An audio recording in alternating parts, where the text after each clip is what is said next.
Hi there, everybody. I hope you're all doing really well and making progress with reviewing the PowerPoints on Blackboard and, keeping on top of the recordings and that kind of thing. At any point, if you've got questions about any of that stuff, please make sure to let me know so that I can get you the answers that you need. Today, we're actually going to be starting a new topic. This time we're going to look at the Constitution, the convention that created the Constitution, the ratification debates after the Constitution is written but before it goes into effect, and those kinds of things. And so this particular section is going to be broken down into two parts. So today we're going to basically just break down the beginnings of the convention itself, why it came into existence, and some of the early conversations and debates that took place during the convention. And then in our next recording, we're going to talk about some of the other conversations and debates, and then also the ratification process and the people that were for the Constitution as it was written, the people who were concerned with it as it was written, and that kind of thing. So it'll be, as I said, two different recordings for this one, and then we will be moving on to our next topic. Excuse me. So it's not really common knowledge, but the Constitution that is intended to operate the structure of government that we have today was not the first attempt at the United States having a government system. That was actually what was known as the Articles of Confederation. The Articles of Confederation were introduced as an idea during the Revolution. They go into effect right at the very dying stages of the Revolution. They are actually implemented for the first time in 1781. And they pretty quickly become clearly not capable of dealing with the needs of the new United States. They're created intentionally to have a very weak central government. Virtually all of the power under the Articles of Confederation belongs to the state governments. And this kind of makes sense, right? Because it's being created and talked about right in the middle of a war to try to break away from Britain, partially because Americans believe that that central power of Parliament and the King leads almost inevitably to tyranny. So naturally, they're not going to want to create a new system that is in any way sort of replicating that system that they're trying to break away from. So they worry that a strong central government is going to be the very thing that would trample on those individual liberties and individual freedoms that they see the revolution as being fought to secure or protect. And so the central government that exists under the Articles of Confederation has virtually no power to raise taxes, virtually no power to organize any kind of national policy, right? It's more or less a loose agreement of the various states that are working together but are operating essentially as independent, separate entities. And so the dangers of the Articles of Confederation really come as a result of the inability for a national government to confront challenges that all of the states face. So this has to do with international trade, it has to do with currencies, it has to do with internal rebellions, it has to do with foreign relations and diplomacy, all the kinds of things that a national government does in the world today, the Articles of Confederation really didn't allow for. By the mid-1780s, there starts to be kind of a changing of the guard in some respects. So some of the main leaders of the more democratically leaning revolutionary generation, people like Patrick Henry or Samuel Adams, are certainly not being pushed out of politics completely, but their influence is in some ways kind of waning. And into the picture come people like James Madison or Alexander Hamilton, George Mason, people who will, in many ways, have a different perspective of the benefits of having a stronger central government. And they say that having a strong central government is actually the thing that will help to secure the liberties that were won with the independence and with the revolution. And so you have a different philosophy of government in a lot of ways. And one of the things that really pushes the sort of generation of founders over the edge to the idea of revising or replacing the Articles of Confederation is an event in Massachusetts at the very end of 1786 and into 1787. And it's led by a man named Daniel Shays. Daniel Shays is a former captain of the militia in Massachusetts, and ultimately he ends up leading a rebellion in western and central Massachusetts for a number of different reasons. Partially it's a result of financial issues, right? Lots of Revolutionary War veterans are in pretty dire straits financially because the national government isn't able to pay them. What they are able to pay them is oftentimes in currency that isn't terribly valuable. In some cases, the national government tries to pay soldiers off with land, but that's only useful so far because it's not going to necessarily provide the money that a person needs to buy essentials, right? Food or tools or make repairs on their house or that kind of thing. So Daniel Shays organizes this rebellion of somewhere around 2,000 people, often people who were veterans just like he was, often people who were farmers, and often people who were in pretty serious debt. And Shays' rebellion does some damage in western and central Massachusetts. They manage to shut down the operation of the judicial system there. They capture a couple arsenals and armories. It really is a shock to the system, especially because Massachusetts was widely regarded as having the best constitution of any state in the United States. That it was the most stable, that it had dealt with social issues better than other state constitutions had. And so the concern was that if a state like Massachusetts, that had theoretically the best constitution of any of them, if that state could suffer this kind of issue, it could happen anywhere, right? The whole country, by way of individual states suffering similar kinds of outbreaks, the whole country was in peril. It also really makes it very clear that individual states can't control or secure their own internal affairs. Massachusetts was faced with a bit of a quandary because a lot of the people who were active in Shays' rebellion were former militiamen, and those would be the very same people who would have been called out to put down a rebellion like Shays' rebellion.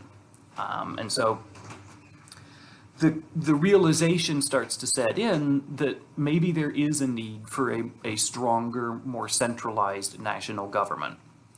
And this could potentially help in a couple different ways. On one hand, a centralized national government might be able to sort of forestall or prevent these kinds of rebellions in the first place by having the power to set economic policy that would sort of eliminate those tensions and those stresses and those flashpoints that led to the rebellion in Massachusetts, right? If a national government could figure out ways, in this case, of paying its soldiers, that would help to eliminate the danger of a rebellion even starting in the first place. Worst case scenario, a stronger national government would have the capacity to put down a rebellion if one does flare up, because they have some sort of military power, they have some sort of punitive power, you know, legally speaking, that they could use to sort of reduce the duration or put a stop to these kinds of rebellions if they do break out. And so Shays' rebellion is really a turning point in a lot of minds to convince people to say, you know what, maybe we really do need to think seriously about improving the national government. You know, whether that is a question of fixing and correcting and tweaking the Articles of Confederation, or whether that is a matter of a whole-scale blowing up of the Articles and replacing them completely with a brand new system of government, that's something altogether different. So by the spring of 1787, there really is a much more substantial groundswell of support for the idea of revisiting the national government, revisiting the Articles of Confederation.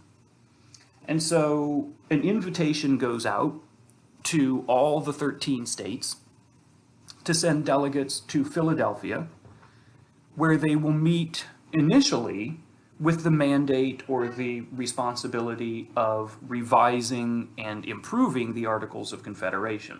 And so there are a lot of delegates that travel to Philadelphia basically with the idea that all they're going to do there is to plug the holes in the Articles and tie up loose ends to make the Articles function more effectively. There are others that travel to Philadelphia with the specific intention of destroying the Articles of Confederation and turning them into something altogether different. Ultimately, that is the direction that things go. But it's not really agreed upon at the outset of the convention, and it certainly isn't even agreed upon by some members during the convention. There are some delegates that actually leave the convention in a huff because they say, we're doing things that we weren't authorized to do. So this is one of the stepping stones towards the Constitution, right? Shays' Rebellion, organizing the convention.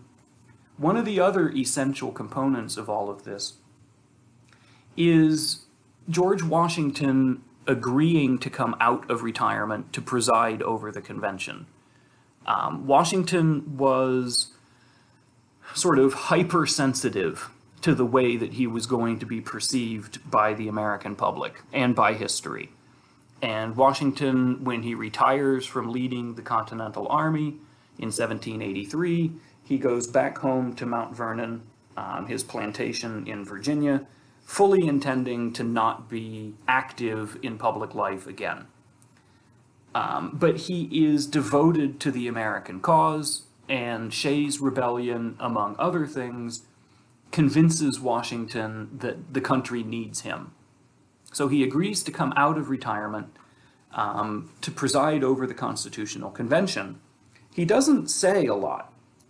He realizes that because he is George Washington, pretty much anything that he would say, anytime he would weigh in on a crucial conversation or debate or issue, his word would pretty much carry that debate in one direction or another. And so Washington says, it's not my place to sort of dictate or compel a certain direction for this meeting. I'm here just to lend my wisdom and lend my presence. And that really does help to give the convention legitimacy. There were a lot of people in the country that were worried that this might set a dangerous precedent. If, well, we've got one government, it doesn't seem to be working after 4 or 5 or 6 years, maybe we should just create a new government. And if you do that once, who's to say that you're not going to keep doing it? The fact that Washington throws his weight, his presence behind the Constitutional Convention really does put some people's minds at ease that this isn't just a frivolous kind of power grab. If Washington is okay with it, then it's clearly something that is a legitimate thing. So the convention meets starting in May of 1787. It will last until mid-September of 1787, largely without breaks. Certainly some of the delegates will come and go. Some of them will only stay a total of a few days or a few weeks out of those months that the convention lasts. But pretty quickly, it becomes clear that there are powerful people who have decided that the convention should really be about creating a new government, not just revising and tweaking and changing the Articles of Confederation. One of those people who really takes the lead in pushing the convention in that direction is James Madison, and Madison is pictured here. And he, along with another Virginia delegate, a man named Edmund Randolph, have put together a proposal for an entirely new system of government. And they introduce it at the convention very early in the process. It's known as the Virginia Plan. And the Virginia Plan is really, in the broad strokes at least, basically the system that we have today. It has to go through a period of compromise and revision and alteration, but those changes are ultimately fairly minor compared to what the original plan was. So the Virginia Plan, in general, is an idea to give the national government more power, basically to take power away from the individual states and put it in the hands of the national government. And the Virginia Plan says, well, we're going to have two houses in Congress, right? We will have a lower house, and in the lower house, the delegates will be voted on by the population of the different states, and the states will get representatives equal to a certain proportion of their state's population, right? So a state with a larger population will get more representatives, and a state with a smaller population will get fewer. So today, that's essentially the system that we have, right? California has the most representatives. I think it has 51, 52, something like that. States like Wyoming or Alaska or Delaware have the fewest. The fewest number of representatives that you can get is one. So kind of oddly, Alaska, which is by far the largest state in the country, has literally one representative for the whole state because it's based on population. It's not based on the size of the state itself geographically. So the lower house, based on population, voted on by the population. The upper house, according to the Virginia Plan, would be selected by the members of the lower house. So there isn't a set number of people in the upper house. It is selected by the people of the lower house, which means that states with larger populations would have more say in who would be going to the upper house of Congress. And the flip side is states with smaller numbers of representatives in the lower house, because of their smaller population, could potentially have fewer or maybe, even no members in the upper house. Larger states are fine with this, right? So states like Virginia or New York or Pennsylvania with large populations, they say, this works for us. We like that. States with smaller populations, states like Connecticut or Delaware or New Jersey, they say, because what you're doing is you are removing our voice from the system. There are a lot of delegates, most delegates, I would venture to guess, most delegates want their state to be the deciding factor of political representation. Madison, Hamilton, some other people say the people should be the deciding factor of representation. The states are just a sort of a construct that we can use to apportion how people's voices and how people's votes will actually count. So a delegate from New Jersey, a guy named William Patterson, says, how about we do something different? And by different, he basically means, how about we just keep the Articles of Confederation? Because that would be a single house of government, and every state has equal representation. And that's basically the way the system was under the Articles of Confederation. So he is presenting a counterplan that is maintaining the power of the states in the system And Madison's Virginia plan is in many ways attempting to shift the basis of power to popular representation. And this threatens to destroy the whole convention when it becomes a serious point of debate and conversation.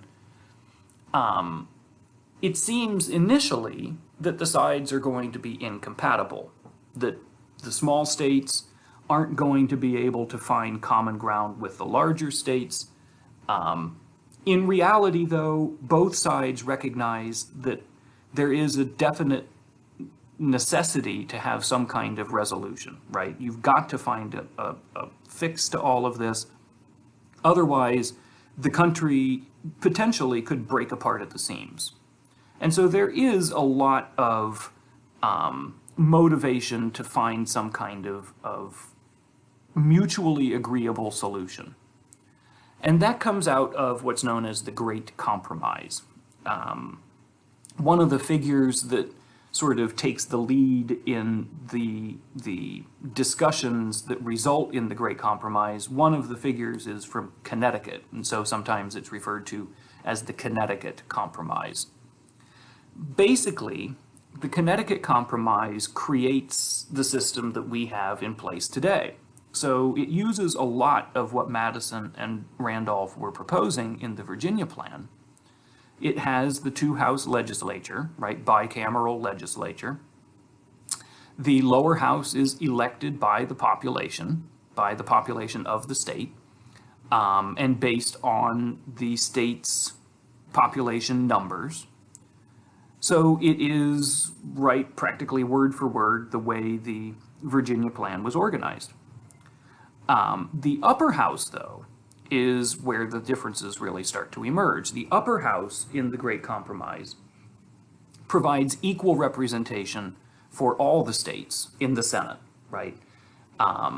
The upper house will have 2 senators per state. Initially, those senators were going to be chosen by the state legislatures, right? The idea here was to ensure that the state governments would still have a pretty powerful role in the operation of the national government as a whole, because the state governments would be the bodies that would choose who those senators were going to be. Today, and ever since 1913, the general public votes on state senators, or senators from their state. Sorry for the interruption there, the garbage man came by, and so I had to pause it. The division of responsibilities between the upper and lower houses is also going to be an important part of the way the Connecticut Compromise ensures that the smaller states and the larger states will both have some kind of motivation to support the compromise and to support this agreement. Because not only are there separated powers between one part of the government and another, between the president and Congress and between Congress and the court system and so on, but there is also a separation of powers within the legislative branch, within the Congress itself. For instance, money, right? Bills that have to do with the budget. Only the House of Representatives actually defines those kinds of laws. The Senate has advisory and sort of agreement powers, but they're not the ones that actually instigate those kinds of decisions. Treaties with international affairs, those are agreed upon by only the Senate. And so what you're doing is you're saying, okay, smaller states, because you have an equal number of senators to every other state in the Union, the powers that the Senate has will exist as different things than the powers that the House of Representatives have, right? And so a lot of the power that had been part of the states under the Articles of Confederation now pass over to the national government. But by way of this Great Compromise, there is an attempt to satisfy not only the small states, but also the large states. the creation of the executive branch was one of the main areas of concern for a lot of delegates. There were a lot of people that worried that a president would potentially become a tyrant, would potentially become a monarch. And this was seen as the most likely threat to individual liberties and the most likely threat to use the power of the government for ill purposes. And so there was a great deal of resistance, not only during the convention, but maybe especially after the convention, when the Constitution was being debated. A lot of conversation and concern over the power and responsibilities of the presidency. Generally speaking, one of the things that has to be kept in mind about the way the Constitutional Convention played out is that a lot of delegates, while they were talking about the need to create a Republican-style government, they were still concerned with the possible dangers of too much democracy, right? So they were trying to walk this very fine line between creating a Republican Democratic style government while preventing too much power falling in the hands of the average person. And so this is why you see things like the Electoral College. It's why you see states creating, in some cases, fairly restrictive requirements for people to be able to vote, that kind of thing.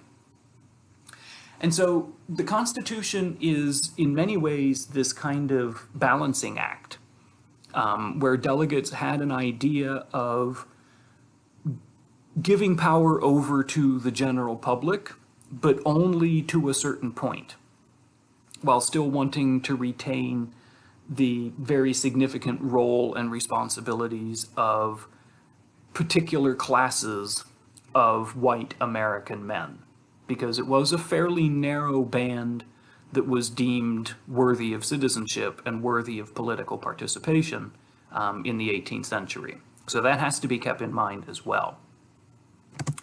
So that is sort of an introduction to the convention. What we'll do next when we get into the next recording is talk a little bit more about some of the things that were being discussed during the convention.